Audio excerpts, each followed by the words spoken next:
সারা বাংলাদেশে মাত্র ডেভিল ধরছেন কত 900 না 1100 দেখলাম আপনার তার ভিতরে উল্লেখযোগ্য কেউ নাই সেখানে এই শতানের গোষ্ঠী সরি টু স্ল্যাগ ল্যাঙ্গুয়েজ এই শতান শব্দ সচিবালয় এই শতান শব্দ প্রশাসনে এই শতানগুলো আগে ধরলে তো সচিবালয় আগুনে। জয়নুল আবেদিন ফারুক, সেক্ষেত্রে নানান ইস্যুতে একদম সেই দ্রব্যমূল্য নিয়ন্ত্রণের থেকে শুরু করে নানান ইস্যুতে বিএনপি এখন মাঠে রয়েছে, তারা নানানভাবে সেই প্রতিবাদ জানাচ্ছে। তিস্তা অভিমুখেও বিএনপির একটি রয়েছে সেই এক ধরনের আন্দোলন বা জনমত গড়ে তোলা, সেই জায়গায় কতটা কাজ হতে পারে?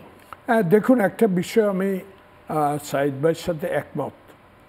দেশকে ভালোবাসি, দেশের জন্য সব কিছু করতে বিএনপি আমরা প্রস্তুত, কিন্তু একটা বিষয়ে দ্রব্যমূল্যর যে ঊর্ধ্বগতি রোধের চেষ্টা তারা চেষ্টা করছে, কিন্তু রুখতে হবে।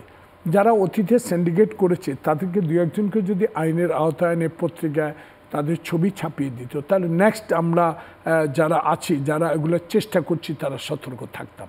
এক, দ্বিতীয়ত সারা বাংলাদেশে সংখ্যালঘুদের উপর পরিকল্পিতভাবে যেগুলো করা হচ্ছে, দরবেশের মাজারে বিভিন্ন বাউলের হতে, এগুলো একটা পরিকল্পিত বলে আমি মনে করি এই সরকারকে মানে ভীতিকর অবস্থায় ফেলে দেওয়ার জন্য, বিশ্বের দরবারে ইউনেস্কোকে একটা মানে এটাকে খারাপ জায়গায় নেওয়ার জন্য আমি মনে করি। সেখানে আমি মনে করি যে দ্রব্যমূল্য আইন শৃঙ্খলার বিষয় এই সরকার কি একটা করছে, ডেভিল শয়তান ধরো, শয়তান ডেভিল হান্ট নাকি অপারেশন ডেভিল হান্ট।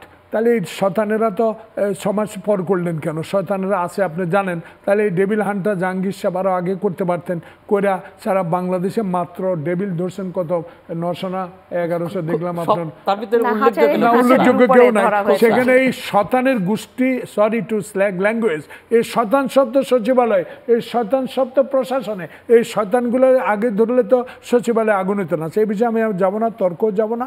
আমি সমর্থন আছে তাদের মধ্যে, ডক্টর ইউনূসের প্রতি একটা অনুরোধ থাকবে, প্রথম, দ্বিতীয়, তৃতীয়, চতুর্থ, পঞ্চম ইলিশ চালু রাখেন, আমাদের কোনো আপত্তি না, সমর্থন আপনার মধ্যে আছে।